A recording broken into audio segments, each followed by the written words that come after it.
అనంతపురం జిల్లా కళ్యాణదుర్గం మండలం పాత చెరువు గ్రామంలో దారుణం చోటు చేసుకుంది. భర్తను చంపేసి ఇంటి ముందే పాతిపెట్టేసింది భార్య. 4 నెలల క్రితం భర్త హనుమంతుని చంపింది సుకన్య. తల్లి కూతురు గొడవ పట్టంతో హత్యోదంతం బయటపడింది. భర్తను చంపి ఇంటి ముందే పాతిపెట్టింది ఒక కిరాతక భార్య.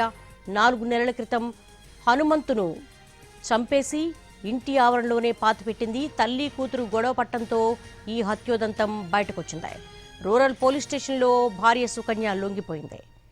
అనంతపురం జిల్లా కళ్యాణదుర్గం మండలం పాత చెరువు గ్రామంలో దారుణం చోటు చేసుకుంది. భర్తను చంపి ఇంటి ముందే పాతిపెట్టింది భార్య సుకన్య.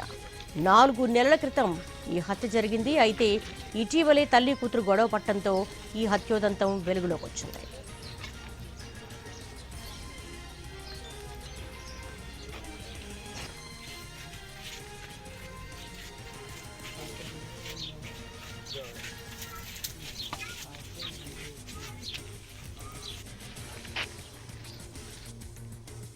అనంతపురం జిల్లా కళ్యాణదుర్గం మండలం పాత చెరువు గ్రామంలో దారుణం జరిగింది. భర్తను చంపి ఇంటి ముందే పాతి పెట్టింది భార్య సుకన్య. దీనికి సంబంధించి పూర్తి వివరాలు మా ప్రతినిధి శ్రీనివాస్ అడిగి తెలుసుకుందాం.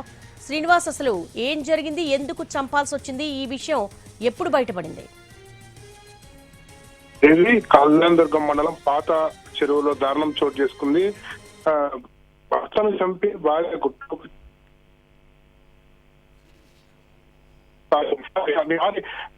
ఎవరైతే ఉన్నారో మృతుడు అలాగే భార్య సుకన్య సంబంధించి కూతురు మధ్య గొడవ జరిగినట్లు తెలుస్తుంది. సుకన్య ఆమె కూతురు మధ్య గొడవ జరగడంతో ఈ విషయం వెలుగులోకి వచ్చింది. దాదాపుగా 4 నెలల క్రితమే హనుమంతుని సుకన్య హత్య చేసి ఇంటి సమీపంలో పాతి పెట్టింది. అయితే ఎవరికి అనుమానం రాకుండా సుకన్యనే పోలీస్ స్టేషన్ వెళ్లి ఫిర్యాదు చేసిన పరిస్థితి ఉంది. తన భర్త కనపట్లేదు, ఎక్కడికో వెళ్లిపోయాడని చెప్పి సుకన్యనే ఫిర్యాదు చేసింది. అయితే ఈ ఫిర్యాదు నేపథ్యంలో పోలీసులు కూడా మిస్సింగ్ కేసుగా నమోదు చేసి గాలింపు చర్యలు చేపట్టారు. అప్పటి నుంచి ఎవరైతే ఉన్నారో సుకన్య హనుమంతుకి ఒక కూతురు ఒక కుమారుడు ఉన్నారు, కూతురు కుమారుడు వారికి కూడా తెలియకుండా బయటకు వెళ్ళాడు మీ నాన్న అని చెప్తూ మాటలు చెప్తూ వస్తున్నది. ప్రస్తుతం మృతుడు ఎవరైతే హనుమంతప్పది సొంత వెలుగుప్ప మండలం హనుమిరెడ్డిపల్లిగా పోలీసులు గుర్తించారు. 2009లో వీరికి వివాహమైంది. వీరికి సంబంధించి అమృత అనే అమ్మాయితో పాటు ఒక సందీప్ అనే కుమారుడు ఉన్నారు.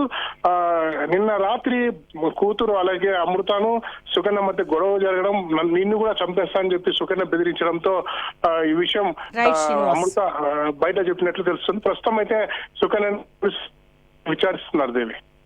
All right Srinivas, thank you.